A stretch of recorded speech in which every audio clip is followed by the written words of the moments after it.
Voici le balado de Complètement Midi, Le show du midi le plus surprenant à la radio. écoutez-nous en direct à Rouge FM en semaine dès midi. Complètement midi, ya. Complètement midi. Jeudi 17 octobre, 11h53, vous êtes à Complètement midi avec moi-même, Christine Morancy, et mon partenaire de rêve, Pierre Hébert. Comment tu vas, ma belle Cricri? Je vais bien, il fait pas assez soleil ou quoi? Ah, il fait super beau ici, à Montréal.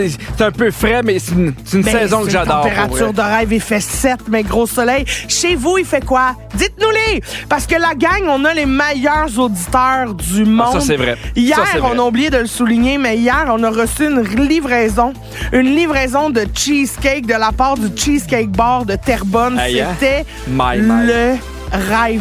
Des mini cheesecakes, ça se mange en 2 bouchées. Tu peux goûter à plein Il y avait de saveurs. tellement de sortes, là. C'était tellement Oh, oui, il y en a plus. j'ai capoté, puis il y avait comme une espèce de cronuts, là, genre un beigne rempli de crème au fromage et chocolat. Ah oui, hein? D'ailleurs, on en a foiré une d'en face à Virginie. Non, ça, c'est pas vrai. C'est un accident. Au même moment où elle le mangeait, moi, j'ai eu peur de tomber. Ouais, Puis là, je cherchais quelque chose sur lequel m'accrocher. Oui, puis finalement, c'était juste la face à Virge qui était là. Exactement, Fait que, ouais, mais elle m'a ça sauvé arrive. la vie. Merci pour ça. Je sais que toi, tu as eu un peu de crémage dans le visage, mais je te remercie. Mais pour ceux qui veulent voir à quel point elle m'a sauvé la vie, hein, sur Instagram, le Facebook, tout est là. Vous pouvez tout rattraper ça. Fait qu'un gros merci à Patrick et à sa femme Ah oui, hein? pour le beau cadeau. Pour vrai, j'ai adoré tout ce que j'ai mangé là. Et je voulais aussi vous dire que si vous avez le goût de vivre quelque chose, vous pouvez aller sur ma page Facebook et la page de Complètement Fan.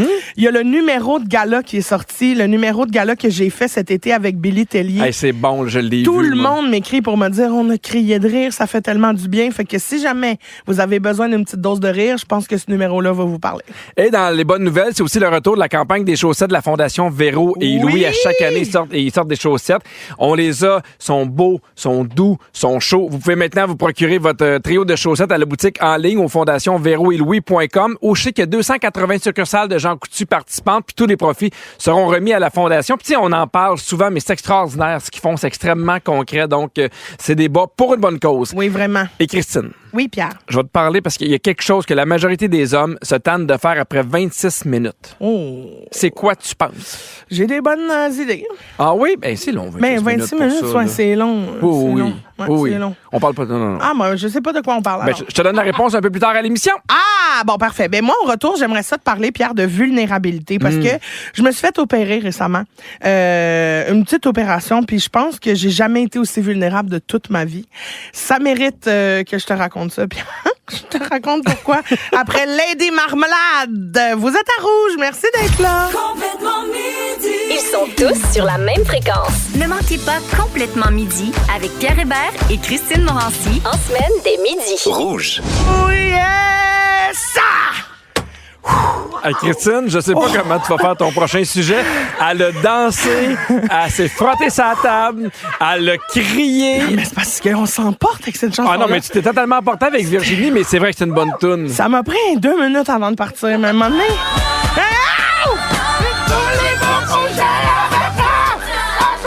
On sait pas si tu chantes ou si c'est un cri à l'aide. C'est un mélange des deux. Ben, c'est ce que j'ai senti. Oh là là, je suis essoufflée comme si j'avais jogué 21,01 km. À ça d'un demi-marathon. Ah, mais c'est une bonne toune, t'as bien fait d'en profiter. Oui, Pierre, j'adore quand on commence le show avec ce genre de tune-là. Ah oui, faut une Je trouve toune que qui ça part, met hein. dedans, cette pound. Et là, t'es vulnérable. Bon, ça alors, qu'on change complètement si on peut de mettre sujet. une petite musique triste là, pour que ça camoufle mon essoufflement. Oui. J'ai été vulnérable. Tu sais, J'ai vécu une grande situation. Non, pour vrai, c'est un peu triste en même temps. Tu en as parlé pour vrai, puis je sais qu'on trouvait important d'aborder, Oui. mais t'as vraiment été vulnérable dans un Oui. moment où on l'est tous, puis des fois, c'est vraiment tough. Oui, parce que je devais avoir une petite intervention. Là. Pour ceux qui me suivent puis qui écoutent, là, je fais une chronique sur 10 là-dessus. Là. Oui. J'ai des problèmes avec mon utérus. Ok, il se passe des affaires au niveau de mes hormones, au niveau de mon endomètre, c'est pas clair. Puis là, la dernière fois, je t'ai parlé que j'ai été chez le médecin, elle m'a fait une biopsie de l'endomètre, elle a été faire des prélèvements, puis j'ai vomi partout dans ces prises électriques. Déjà, là, je trouvais que j'avais été au sommet de ma vulnérabilité. Mais surprise, ça m'attendait dans le détour. Fait que là, quand elle a reçu les résultats, elle a fait, écoute, on n'a pas pris assez d'échantillons pour confirmer, mais on pense que, tu sais, il pourrait y avoir du pré-cancer dans l'utérus. C'est un mot qui fait super peur, pré-cancer. T'es comme, qu'est-ce que ça veut dire? Puis comme, inquiète-toi pas. C'est juste qu'il faut aller vérifier si c'est ça. Puis mais si déjà, c'est ça te sort de ta zone de confort avant même que tu sois ben là. Oui, parce que personne veut entendre le mot cancer ou pré-cancer ou tu veux pas ça. Fait que là, je fais, il faut faire tous les tests possibles. Mais moi, je veux pas revivre ce que tu m'as fait sur ta table. Là, s'il faut que tu ailles chercher plus d'échantillons, non seulement m'a vomir dans tes prises, mais je veux dire, m'a défoncer le Gyproc tellement le jet va être fort. Là, fait que j'ai dit, j'aimerais ça que tu m'endormes. Ou, tu sais, en fait, j'aimerais ça être endormi, pas le voir. Anesthésie générale. Générale. Fait qu'elle dit, regarde, ce qu'on va faire, on va t'endormir. Parfait, je vais faire ça. Je t'endors, je fais les prélèvements, endoscopie, genre avec une caméra, je vais voir tous les raccoins que j'ai besoin d'aller voir. En même temps, je t'enlève l'implant que t'as dans le bras, le Nexplanon, puis je te mets un stérilet hormonal. Comme ça, si jamais c'est du précancer, le stérilet va faire le travail qu'il a besoin de faire pour régler ça par lui-même. Fait que là, on décide de faire ça. Je me rends à l'hôpital à 5h30 le matin, là, tu sais. Puis, c'est pas drôle, Pierre, parce que j'arrive là-bas, déjà, tu sais, t'es dans une jaquette d'hôpital, j'ai mes règles en plus. Fait qu'il faut que j'enlève mes sous-vêtements. On me couche sur un pipi-pad, là, tu sais, avec une serviette sanitaire lousse de même. Ouais. Tu te sens pas belle, tu te sens pas fraîche, tu te sens pas bien, t'as pas de brassière, d'une affaire en tissu. C'est épouvantable. T'es pas le pré-gala, là. Non, t'es pas. Y a pas de CCM, là, on va te dire. Et là, j'arrive dans le bloc préopératoire, puis ça, c'est un endroit où ma mère, qui m'accompagne, peut pas me suivre, là, tu sais. Fait que je rentre là, je suis toute seule. Et il y a le gars qui va s'occuper de mon anesthésie. Il est en train de jaser. J'étais à l'hôpital Charlemagne. Il est en train de jaser avec son collègue. Tu sais, je trouve que l'équipe a comme du fun. Les gars, ils rient. Ça a l'air, tu sais, tout le monde est de bonne humeur. Fait qu'il y a comme quelque chose qui me rassure. Puis là, le gars, il me voit dans la civière. Puis il s'en va comme en arrière de moi, au-dessus de ma tête. Puis il sait pas, ou il sait, mais il s'en rend pas compte. Il y a un miroir au plafond, tu sais, pour que quand tu te promènes avec une civière, tu vois, tu sais, le qui trafic arrive dans l'autre pour coin, être je sûr de comprends. pas rentrer dans personne. Fait que je regarde le miroir au plafond, puis je le vois qui est en arrière de ma tête, puis il fait un signe à son collègue de « Eh là là, elle est grosse la madame, là, tu sais, elle est grosse. » Puis je suis comme, là, ça me serait passé de ça, mon gars. Parce que moi, je t'ai vu faire, puis là, j'ai eu le sentiment que j'étais de trop, que j'étais pas normal, pas correct. Tu sais, cet acte grossophobe-là que t'as fait en étant le gars qui va m'endormir, en étant celui sur qui je dois m'appuyer, à qui je dois avoir 100% confiance. Oui, parce que t'es déjà vulnérable. c'est ça. C'est pas un moment où tu te trouves belle. Non. Puis là, déjà que t'es super sensible, t'as quelqu'un à une équipe qui va s'occuper de toi, qui fait une blague sur ta grosseur. Oui, c'est ça. Fait que ça, j'ai vraiment trouvé que c'était de la merde. Mais après ça... Mais Christine, c'est de la merde. Oui, 100%. Puis je le nomme en nom, je dis que c'était à l'hôpital Charlemagne. Je connais pas son nom, mais si ce gars-là se reconnaît, sache que j'ai pas trouvé ça nice, que j'étais trop vulnérable pour t'en parler à ce moment-là parce que j'étais comme, je veux pas le fâcher, c'est lui qui va m'endormir dans 5 minutes d'un coup qui décide de se venger. Tu comprends?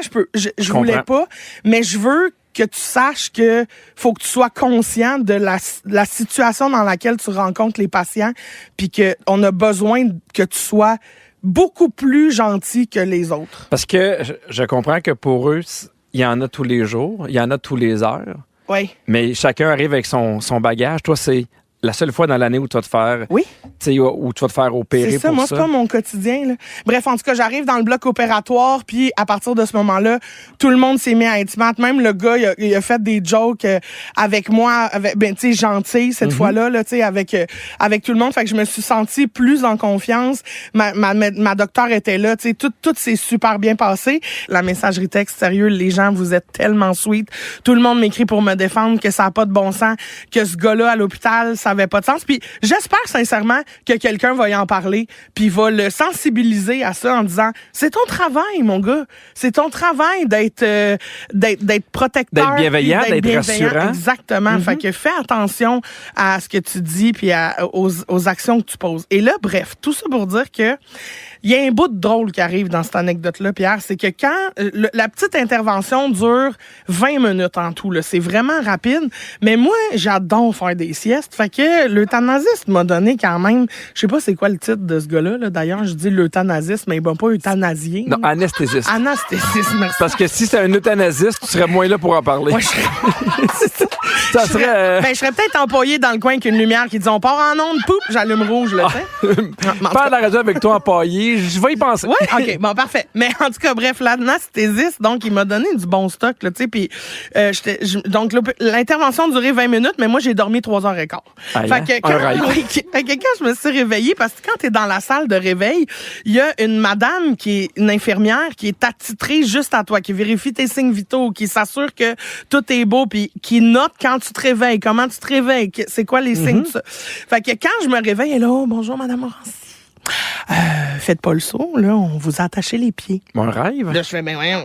T'as sûrement pas voulu aller prendre une marche. Ben, là. c'est ça. Je dis, moi, j'irai pas jogger, madame. Là. Puis là, elle m'a dit, non, c'est parce que quand vous avez commencé à vous réveiller, vous vouliez kicker tout le monde en face. Ah, ben, c'est ma Christine. Ah, ben là, mais là, moi, dans ma tête, je me suis dit, mais sais-tu, depuis 3 heures que je kick tout le monde en face? J'ai-tu kické ma gynéco qui m'a travaillé dans l'entrejambe pendant 20 minutes? Puis elle fait, non, c'est juste quand vous vous êtes réveillé. Je fais, parfait. Puis là, je te rappelle que je suis sur les produits, là, tu te réveilles, les drogues, mais tu te réveilles. Je suis à moitié là, je me rendors, je me réveille, je me rendors. Puis là, à un moment donné, je dis, oh non, j'ai mal au ventre, j'ai super mal au ventre, j'ai mal au ventre. Puis tu sais, comme c'est normal, on vient de faire beaucoup d'interventions dans ton utérus, qui a dit, sur une échelle de 10, ta douleur, c'est quoi? Puis je fais, 6, là, un bon 6. Puis elle fait, ouais, hein, elle dit, ben, je vais te redonner du Dilodid. Ça, c'est des pilules quand même bien fortes. Fait que je fais, ouais, j'ai peut-être mal à 8, finalement. Elle me redonne du Dilodid, mais l'inconfort passe pas. Je suis comme, j'ai mal au ventre, j'ai vraiment mal au ventre. Puis là, je dis, je pense que j'ai envie de quelqu'un. Là, elle fait, OK. Je fais, détache les pieds. Que je me lève, détachez-moi les pieds. Puis elle fait, non, c'est ça, tu peux pas te lever. Je fais, mais oui, j'ai envie de quelqu'un. Elle fait, non, tu peux pas te lever. Et là, je vois une infirmière partir du comptoir avec son bol de sandwich, là, son Tupperware là, du midi. Là. Puis elle s'en vient, je suis là, non, ça se passera pas dans les typos, madame. Là. Puis là, elle fait, oui, pas le choix, tu peux pas te lever. Dans les typos, les meilleurs ongles. C'est ça. Et là, elle me swing le Tupperware en dessous des foules. Et là, moi, j'ai pas le choix, Pierre. Là, il faut que je libère le trésor. Là, je pousse. J'y vais. J'ai chié dans un Tupperware. C'est épouvantable. Puis là, l'infirmière a ramassé mon petit plat, elle a mis ça dans un sac, elle m'a flippé sur le côté, puis elle s'est mise à m'essuyer. Puis là, elle m'essuyait, puis moi, je regardais juste l'infirmière qui avait en face de moi, puis je pleurais, Pierre. Je pleurais là, de gêne, de honte. Puis j'ai dit, madame, je veux pas être une anecdote du jour de l'an. Je veux pas être une anecdote c'est du sûr jour de qu'elle, l'an. un peu pacté Mané, a fait, moi, j'ai déjà essuyé Christine Morancy. Juste vous dire que peut rien qui me surprend. Mais je veux quand même saluer ces gens-là qui font ce travail-là à tous les jours, qui nous accueillent dans ces moments-là. Tu sais, je pense justement à Rosalie qui est infirmière, à des moments où on est comme complètement vulnérable, puis que j'ai trouvé, tu sais, on en avait un peu parlé, mais cette dame-là était dans l'accueil, elle s'occupait de toi. Ça fait toute la différence. Ils ont toutes été rassurantes en faisant, si tu savais, on a tout vu ici, là. Fais-toi-en pas avec ça. Puis j'étais comme, non, mais c'est parce que c'est ça, moi, je peux pas. Puis là, t'es comme, fais-toi-en pas avec ça, c'est normal. Ça a vraiment, tu sais, de normaliser ça, ça m'a vraiment fait du bien, mais je continue de vouloir remercier la femme qui a ramassé mon tas, mais je me souviens pas de sa face. Fait que si c'est toi, puis si tu m'écoutes, texte-moi au 6-12-13. J'aimerais ça te remercier de façon sincère, et vraie et à jeun. Et au 6-12-13, on va faire tirer ce Tupperware-là. Ben non, ben franchement. Il est présentement dans le frigo ici. Non, là, halte-là, les gens. Pour ton engrais? Non. OK. Il y a quelqu'un au 6-12-13 qui dit, t'as dit un Tupperware, mais ce que tu voulais dire, c'est un tas. Ben oui! C'est très bon. Bon, salut quand même ces gens-là qui travaillent très fort. Puis merci d'avoir partagé ce moment de vulnérabilité-là. On n'a pas le temps de lire tous les textos 6-12-13, mais il y a beaucoup de gens qui ont vécu ces moments-là, qui des fois se sentent extrêmement vulnérables. Il y a beaucoup de gens qui disent, moi, c'est pour ça que j'évite les médecins, parce qu'elle aussi, elle a souvent des commentaires grossophobes. Donc, c'est une réalité. Mais ça ferait un bon sujet. Faudrait reparler de ça à un moment donné, la grossophobie médicale. C'est un fléau. Avec Pierre Hébert et Christine Morancy. Complètement midi. Rouge. énormément de réactions face à ton histoire que tu as partagée, Christine. Les gens sont de ton bord. Ils ont le goût de se battre avec le gars Charles Lemoine. Beaucoup de gens qui ont vécu la même chose, d'autres un peu plus comiques. Il y en a un qui a vécu un rêve érotique pendant sur la table d'opération. Philippe qui a eu un rêve érotique pendant qu'il était sur la table. Il dit, j'étais assez gêné puis bandé quand je me suis réveillé. Bon, ben, coudonc, hein. Salut, Philippe. Mais à un moment donné, il y a des affaires qu'on contrôle pas. Ça arrive. Ben non, c'est ça. Et là, récemment, Christine, je m'en vais complètement ailleurs. Il y a la presse qui a sorti un dossier que je trouvais super intéressant sur comment se faire des amis à l'âge adulte. Oui. Je trouve que la chance qu'on a dans notre métier, c'est qu'on a plusieurs équipes. Tu sais, on a notre équipe le midi, il y a les fantastiques, tu sais, moi, il y a question de jugement, il y a aussi les petits tannants, dans le sens qu'on vient à rencontrer plusieurs équipes et à rencontrer plusieurs personnes différentes. Donc, je trouve que c'est un peu plus facile de se faire des amis. Mais des fois, quand t'as 40 ans, 50 ans, que je travaille au même endroit depuis 10 ans, des fois, tu rencontres moins de monde puis c'est plus difficile de se faire des nouveaux amis. Puis évidemment, c'est plus difficile aussi parce que t'es plus occupé, fait que t'as moins de temps à mettre là-dessus. Ouais. Mais la psychologue Jannick Coutu qui a dit que si jamais on cherche un nouvel ami, il faudrait savoir pourquoi. Est-ce que c'est une relation qui est plus profonde? Est-ce que c'est pour s'amuser ou faire certaines activités? Et moi, je trouve ça intéressant, mais je sais pas à quel point tu peux te dire moi, je veux des amis pour une relation sérieuse en partant. J'ai l'impression que ça vient... Je veux des amis pour une relation sérieuse? Non, mais dans le sens que, tu sais, mettons, tu peux décider d'avoir des amis pour dire moi, je veux avoir des amis pour aller danser ou pour voyager. Oui. Je veux pas nécessairement avoir des meilleurs amis pour me confier quand ça va pas bien. Il y en a au contraire qui font moi, je veux des amis proches. Oui, oui. Tu comprends? Mais ça, c'est le temps qui fait ça. Ben, le temps puis la chimie amicale, tu sais, c'est ça. Mais de nouvelles... Je voudrais faire de nouvelles connaissances. Je pense que ça, c'est la bonne approche. Ben, je pense que le vocabulaire est intéressant. Ouais. Effectivement, tu fais des nouvelles connaissances, puis après ça, quand tu vois que tu as des points communs avec certaines personnes ou des valeurs, là, ils peuvent devenir un peu plus proches. Ben, puis c'est sûr que c'est plus facile de rencontrer des nouveaux amis quand tu les rencontres dans un centre d'intérêt. Tu sais, mettons, t'aimes la peinture, puis tu prends des cours de peinture, ben c'est tous des gens qui ont le goût de prendre un cours de peinture qui vont être là. Si c'est un club de marche, un club de lecture, un club échangisme. Oui. Oui. C'est ça, vous échangez des affaires, des cartes Pokémon. Exactement. Beau madame. Puis elle a dit que depuis la pandémie, il y a plusieurs personnes qui sont devenues plus paresseuses pour s'investir dans des nouvelles passions. Oui. Est-ce que tu trouves que c'est vrai que depuis la pandémie, on est moins porté à se réunir en gros groupes? Mais on dirait qu'on, je sais pas, non. Hein? Non? Ben, j'espère que non. Ben, moi, je me rends compte... Faut qu'on revienne à ça. Ben, mais moi, personnellement, je me rends compte que je suis plus par petits groupes. Je sais pas à quel point c'est l'influence de la pandémie ou l'influence du temps, dans le sens que je vieillis puis j'ai le goût d'avoir peut-être plus de vraies relations en petits groupes. Mais on dirait que je suis moins à avoir 30 personnes chez nous puis à jaser 5 minutes avec les autres. J'ai l'impression que c'est la pandémie, plus parce qu'on vieillit. Tu penses? Ouais.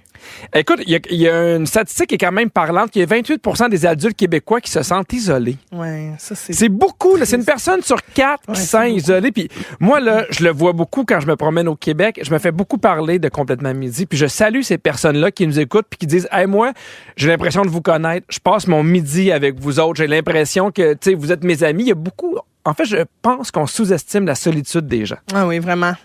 Vraiment. Puis... on vous salue, puis c'est pour ça qu'on est là aussi, hein, à ceux qui sont seuls, puis à ceux qui sont moins seuls aussi. Là. Absolument. On est là pour tout le monde, mais surtout pour accompagner ceux qui ont besoin d'un petit rire dans sa journée. T'sais. En plus, nous, on a la chance de rire tout le temps. Oui. Tu comprends? On a Absolument. un job où on rit avant, on rit après, on rit pendant. Mais il y en a, c'est plus sérieux. Puis là, quand t'arrives chez vous et t'es tout seul, c'est top. J'ai envie de vous dire, sortez de votre zone de confort, inscrivez-vous à des affaires, rencontrez des gens, créez des possibilités, puis peut-être que ça va nourrir votre vie. Oui, vraiment. Au retour, Christine, c'est le segment C'est ma toune. Cette semaine, c'est la tienne. Tellement ça, Pierre. J'ai assez hâte de vous faire découvrir ma chanson du moment. Restez là, vous êtes à rouge! C'est ma toune, c'est ma toune. Dans Complètement Midi, c'est ma toune. Ah, chaque jeudi, Pierre et moi, on vous partage une de nos tounes coup de cœur, une chanson qu'on aime particulièrement, qui a une grande signification pour nous, puis qui fait pas partie du cahier musical de Rouge normalement. Dans la programmation, on n'entend jamais ces tunes-là, fait que c'est vraiment excitant de vous présenter ces chansons-là. Je trouve que ça fait différent, puis c'est vraiment le fun. Et aujourd'hui... J'aime ça savoir l'histoire d'une chanson, puis pourquoi l'autre personne l'aime. Oui. Je trouve que c'est la force, des fois, d'en direct de l'univers. Oui, des fois, c'est l'histoire de la chanson, mais des fois, c'est l'artiste comme tel. Puis là, c'est le cas aujourd'hui, OK? Aujourd'hui, j'y vais avec mon choix, une toune qui est sortie au printemps dernier, une toune d'une artiste qui s'appelle January et qui s'appelle Never Been Small. On écoute un extrait. I have never been quaint. And I have failed at every diet. They'll say it's lack of self-restraint. C'est tellement bon. C'est un peu sexy. Non, c'est zéro sexy. Non, je le sais, les paroles, mais le beat est un peu... Ben, c'est sur le groove. divan, hein? Yeah, c'est hot. Mais je trouve que c'est vraiment une chanson incroyable quand on écoute les paroles. Je vais vous faire une petite traduction rapide tantôt pour vous aider un peu quand on va l'écouter. Jennery, c'est une artiste qui est de Toronto. Ok, plusieurs disent que sa voix rappelle un mélange entre Whitney Houston, Amy Winehouse. Tu sais, il y a une vibe. Ouais, Amy Winehouse, vraiment. Elle a plus de 1 400 000 écoutes sur Spotify pour cette chanson-là. Quand même, hein? Ça a vraiment parlé à beaucoup de monde, beaucoup de femmes en particulier, parce que c'est une chanson sur l'acceptation de son corps, puis sur le « ben oui, j'ai jamais été un petit frame, je suis une grande fille, je suis une grosse fille, j'ai des tatous, j'ai des cheveux verts, mais gars, laissez-moi être moi. » Tu sais, c'est tellement hot comme chanson. Puis moi, je l'ai découvert sur TikTok. À un moment donné, c'était comme j'ai croisé un extrait de cette chanson-là. J'ai fait, voyons, c'est bien bon. Puis je suis allée l'écouter au complet. Puis la toune m'a rentré dedans tellement c'était moi. Est-ce que c'est les paroles ou la musique qui te touche en premier? Parce que des fois, là, moi, j'aime beaucoup une toune. Ouais. Puis on dirait qu'un mois après, pour vrai, je vais faire « Ah, elle dit ça, la toune. » Ça me prend du temps, des fois, à comprendre la signification. Oui, moi aussi, parce que je suis pas... Tu sais, l'anglais, c'est pas ma langue première. Fait que souvent, c'est le beat qui va m'accrocher, c'est la musique, parce que ça, peu importe la langue que tu parles, c'est facile à savoir si t'aimes ça ou pas. Puis à un moment donné, à force de l'écouter, j'entends plus les paroles, j'écoute plus ce que ça dit, puis des fois, ça me fait décrocher d'une toune. Des fois, je fais « Oh, palais, OK, c'est ça le texte. » Mais des fois, ça redouble mon amour pour cette chanson-là. Puis là, c'était le cas, parce que c'est une chanson qui parle, c'est ça, de l'acceptation de son corps, de sa grosseur, sa grandeur, ses vergetures, mais surtout du fait qu'elle est fière d'être qui elle est, qu'elle se sent bien, qu'elle est vivante, puis qu'elle s'empêchera pas de dire ce qu'elle a à dire, même si on essaye de l'invalider continuellement. Jennery a dit qu'elle était quand même sous le choc que sa chanson, autant personnelle, rejoigne autant de jeunes filles partout dans le monde. Puis on espère que sa chanson, pour vrai, va continuer de résonner encore longtemps, puis va aider d'une certaine façon des jeunes filles ou des filles de notre âge qui ont besoin d'avoir de l'estime de ça, parce que pour vrai, quand on regarde les photos de Jennery, vous la googlerez, là, je trouve que c'est une fille magnifique. Elle est belle, elle s'assume, elle est hot, puis juste, on va l'écouter la tune, mais je veux juste vous dire ce que ça dit. Ça dit « I never been quiet », j'ai jamais été silencieuse, j'ai échoué toutes les diètes que j'ai essayé de faire dans ma vie, puis tout le monde me disait que c'est un manque de volonté, mais aujourd'hui, je suis en vie, je suis en santé, je suis reconnaissante de ça. Je vais toujours être loud, je vais toujours faire du bruit. Je vais prendre ma place. Je vais toujours être libre. Peu importe ce qui va se passer, je vais toujours être fière parce que je serai toujours moi. Très beau. C'est beau, hein? Très beau. Fait que je suis très contente qu'on écoute ça à Rouge. La gang, c'est incroyable. On écoute Never Been Small de Jennery. Bonne écoute, tout le monde. Vous êtes à Rouge. C'est incroyable ce qu'on vit. Bisous. I have never been small. I have never been thin. No matter what, I will be proud. And I will always be me. Mais cette toune-là était parfaite avec le mood, avec le soleil, l'automne. Merci beaucoup. C'est un très bon choix, Christine. Ah, merci. Je suis très contente. J'espère que vous avez aimé ça autant que moi. Marilyn au 6-12-13 qui dit « J'en ai tellement des frissons. Wow, Patricia, oh my God, je capote. » Et beaucoup de textos aussi par rapport à ce qu'on a dit tantôt. Puis je voulais prendre le temps des livres parce que je trouve ça touchant. Oui. Il y a quelqu'un qui dit « Quelle belle émission, Cricri et Pipi. Vous me touchez à chaque midi, mais aujourd'hui, ouf, que ça fait du bien à mon cœur et à mon âme. Merci d'être là pour nous et restez comme ça. Vous êtes vraiment mes amis. Bref, ça nous touche. Et puis Isabelle qui dit « Je t'aime, Christine. Merci d'avoir le courage de raconter tes choses à la radio. Puis aussi, je t'aime. Merci pour ta compassion. Vous êtes un beau duo. » Ah, c'est trop gentil. Mais on est une belle gang, en fait, parce que, tu sais, le 6-12-13 le réalise pas, mais ce show-là, c'est aussi eux autres, tu sais. Nous, on parle dans un micro, mais on est... OK, tu me rassures. Je pensais que tu parlais de l'autre équipe avec nous autres. J'étais comme non, là. Ben oui, mais Virginie, elle nous fait rire, tu sais, c'est la dinde dans l'équipe. Oui, ben je pense que ça clôt le sujet. Je pense que tu pourrais devrais mettre ça sur ton CV. Non, mais on le dit souvent que c'est une job d'équipe. On est vraiment content C'est d'avoir pas juste l'équipe qu'on en a, là. studio, c'est aussi tous ceux qui nous textent, qui nous donnent du jus, qui nous relancent, Oui. qui nous challenge. Ils sont vulnérables aussi, qui parlent de leur affaire. Vraiment. Et là, on s'en va complètement ailleurs. OK, parfait. Là, Christine. Oui, Pierre. Christine, de quoi tu sais pas de quoi tu parles, hein? Oui. Oui, OK. J'en ai parlé au début de l'émission Oui. parce que c'est un sujet qui me touche beaucoup. Là. Il y a une activité qu'après seulement 26 minutes, les gars, on est tannés de faire. Selon toi, quelle est cette activité-là? Hey, je le sais pas. Mettons du ménage. Non. Après 26 minutes. Plus plate que ça. De la marche. Non, du magasinage. Puis tu sais, non mais pour vrai, j'ai le goût qu'on en parle, puis j'ai pas le goût de tomber dans les clichés. Je Mais comprends. c'est vrai, il y a des statistiques qui prouvent que ça prend 26 minutes pour que les hommes se tannent, comparativement à 2 heures pour les femmes. Mais je pense que toi, quand tu vas dans un Ikea, c'est 26 secondes. Ah, mais moi, je n'y vais plus dans un Ikea. Non, mais ça, on le sait. Tu nous J'ai l'as pris dit. cette décision. Non, Non, c'était mais juste une blague, repars pas là-dessus. non, mais je trouve ça plus important de Oui. dire, hey, moi, c'est du quoi? J'irai pas, que ce soit au Ikea, au Oui. magasinage ou aux pommes, mettons, que d'arriver, bougonner, puis de contaminer l'expérience de l'autre. Je comprends. Ça, t'as 100% raison. Si t'es pour être de mauvaise humeur, reste à la maison. Il y a un homme sur 4 qui a admis qu'il a déjà laissé sa blonde magasiner puis qui est reparti chez lui tout seul. Ben, je comprends. OK. Et il y a un homme sur 5 qui dit que lui, pour passer le temps, il regarde les autres femmes. Ben là, franchement, Ben, c'est pas grave. ben, ils peuvent pas regarder leur mari à la place puis se faire des anchor tank, des fausses... Des fesses fuck? Des fesses fuck? Non, ils peuvent pas se Non, faire ben, ça tu sais, entre faire un maris, petit là. tour aux Parce que des toilettes fois, pendant que ta femme se magasine une robe. Ah ouais, les points, non? Attends un petit peu, je vais regarder. J'ai Non, des statistiques c'est sur le combien fist fuck. d'hommes sur J'ai pas 100, de- ça? non, Ah, non. dommage. Dans la superbe équipe, non, la superbe équipe. Je voulais dire des fist bumps, là, tu sais, de genre, hey, les gars, on est ensemble là-dedans, tout le monde, on souffle, yeah, yeah. Mais, mais ce qui est plate là, quand on magasine, là, Oui. OK? Puis le vrai problème, là, c'est qu'il n'y a pas de place. Dans le sens que, tu sais, Hey, quand voyons donc, on change de centre d'achat. Non, mais ce que je veux dire, c'est quand tu arrives dans un magasin, évidemment, eux autres, ils veulent mettre le plus de linge possible. Ben, c'est le but. Je comprends, sauf que moi, quand je vais avec Catherine, puis qu'elle attend pour essayer de quoi, j'ai l'impression que peu importe où que je suis dans les jambes de tout le monde. Je suis dans les jambes de la madame qui veut voir le linge en arrière de moi, je suis dans les jambes de la madame qui veut passer parce qu'il faut qu'elle apporte un small à l'autre madame. Ouais. Je suis dans les jambes de tout le monde, je sais pas où être. Fait que souvent, je suis comme, mais là, je vais m'en aller, dans le sens que j'haïs ça, je me sens tout le temps de trop. Ouais. Et pour vrai, il y a des magasins pour les femmes où il y a des divans, où il y a des fauteuils où les hommes peuvent s'asseoir. Oui. Je peux rester là une demi-heure, je m'en sac. Bon. Parce que je suis confortable. Ben, c'est ça. Mais la majorité des magasins, ils n'ont pas de divan. OK. Ça me fait bien de la peine. Ça, c'est plate. OK, il y a 4 facteurs. Peut-être que tu pourrais aller, je sais pas, moi, chez Meubles RD. Moi, je suis plus meuble Tanguay. Ah, Oui, oui. tu pourrais y aller. Fantastique Là, partenaire des il y petits en a tannants. du divan, là. Oh oui. Oh oui, il y a du divan, Bon, tu peux t'asseoir. Je serais puis, content. Tu ne t'en pas en 26 minutes, ça, là. J'allais magasiner. J'ai même Tanguay avec ma belle-mère. Elle voulait absolument un divan qui, tu sais, électrique, là, Oui. qui se lève, là. Oui. ma belle-mère Michou, qui est super gentille, mais était un peu courte sur pattes. Ah. Puis une fois qu'elle s'est mise dans les airs, elle était plus capable d'atteindre Le piton. le piton. Puis évidemment, toi, tu l'as pas aidé, on le connaît, là. Non, je l'ai filmé. Ouais, c'est ça. Si vous aimez le balado de Complètement Midi, abonnez-vous aussi à celui de la gang du matin.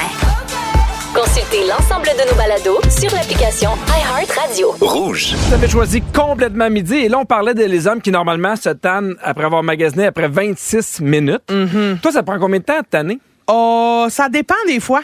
Des fois, j'ai une capacité de 10 minutes, puis des fois, 4h15. Ah oui? Ça dépend vraiment de mon mood. Puis on a reçu vraiment plein de textos là-dessus. Pierre, tu te demandais là, qu'est-ce que le monde était tanné. Il y a du monde qui sont les rencontres avec les profs. Laver son aquarium, magasiner, jouer au Monopoly, plier du linge, entendre mon chum me jaser de politique. J'aime ça, moi, plier du linge. Ah oui? Ah oui. S'il y avait un robot qui le faisait, t'achèterais pas le robot qui plie ton linge. Ben, je l'achèterais pour les enfants. Parce que les enfants, là, c'est interminable. C'est tellement des petits morceaux. Ah ouais, c'est T'as ça. l'impression que ça finit jamais. Je comprends. On va jouer à un jeu ensemble, Christine. J'adore Ça s'appelle ça ou ça le plus longtemps. Je te donne 2 activités. Dis-moi laquelle tu te ferais le plus longtemps et pourquoi. Oh, j'ai pas compris les règles, mais OK. Je te donne 2 activités. Tu me dis laquelle tu ferais le plus longtemps. OK, très bien. Faire un casse-tête ou dessiner? Dessiner. Ah! Ah oui. Pour vrai? Ben oui, j'aime bien mieux dessiner que faire un... Ah, j'aime bien mieux un casse-tête. Ben voyons. Mais c'est bien plus long. Mais de toute façon, c'est moi qui choisis. Parfait. Faire un livre, lire un livre ou faire des mots croisés. Lire une BD. Parfait, oui. Faire une randonnée ou faire du tapis roulant. Mettons, t'as 2 heures. Il faut que tu fasses soit une randonnée ou du tapis roulant. Randonnée. Ben oui, au moins, tu vois. Je peux me cacher en arrière d'un arbre, faire semblant que je marche. Non, ça, c'est de la cachette. Là. Ah, OK. Assister à une pièce de théâtre d'une grande tragédie grecque ou un spectacle d'opéra? Un spectacle d'opéra à 100 ben oui, Je comprends. wow, j'adore ça. Un spectacle d'opéra ou casse-noisette? Ah, spectacle d'opéra. Mais Ah, casse-noisette, oui. c'est bon. C'est bon. Pas quand t'as 7 ans, mais c'est bon. Attendre au bureau des passeports ou attendre au téléphone? À attendre au téléphone, au moins je suis chez nous, je peux mettre ça sur haut-parleur, faire ce que je veux. Je mute mon micro, j'ai besoin de faire un petit pépi. Est-ce que ça te fait ça des fois? Mettons, moi aussi, tu sais, t'es en attente, fait que là, tu le mets là, au haut-parleur, puis à un moment donné, il y a comme la musique qui arrête, t'as l'impression que quelqu'un a répondu, Oui. mais il n'y a personne. Oui, là, t'es là. Ah, Allô? Allô? là, la musique repart. Apprendre à jouer de la guitare ou apprendre une nouvelle langue? Apprendre une nouvelle langue. Ah oui, hein? Surtout Sam French. Parfait. On salue ton Tupperware. Être dans un bar standard ou un bar karaoké? Un bar karaoké, merci beaucoup à tous. Ah, c'est bientôt la fin de l'émission. C'est presque terminé, Christine. Merci beaucoup. On a eu bien du Je fun. voulais jouer encore. OK, lire un livre ou faire des mots croisés? BD. Parfait! Bienvenue dans les coulisses de l'émission Complètement Midi. Pierre, Oui. excuse-moi, c'est moi. Aujourd'hui, Pierre, on a vu à quel point t'es content quand ton bon chum de gars journaliste rentre en studio. Salut Jean-Luc! Salut! Comment ça va? Comment on est en forme, Ah bon, Jean-Luc? T'es-tu ennuyé de nous, Jean-Luc? Pourquoi tu me réponds pas, Jean-Luc? Peut-être parce qu'il est occupé à faire son travail, Pierre. Ah oui, il est tellement fin en plus. Pour vrai, on l'aime, Jean-Luc. Manquez pas le show des Fantastiques cet après-midi parce que Marie-Mé va être là pour le lancement de son nouvel album. Ah, c'est super cette chanson de Christine. Merci à toute l'équipe, merci à toi. J'ai eu bien du fun, Christine. Puis je te le dis encore, mais merci pour ton sens de l'humour, mais ton ouverture aussi. Je vois à quel point ça a touché les gens. Ah, merci de votre écoute. Merci, Pierre, d'avoir été aussi bienveillant Toujours. pendant ce sujet-là. Merci tout le monde. Pour vrai, des gros bisous sur les gens bienveillants. Bienveillants aussi, mais un gros bisou sur les gens bienveillants, les gens qui ont de la compassion, sur les gens qui sont seuls, qu'on accompagne au quotidien. Je vous aime. Je vous donne 2 beaux gros becs, un sur chaque fist bomb.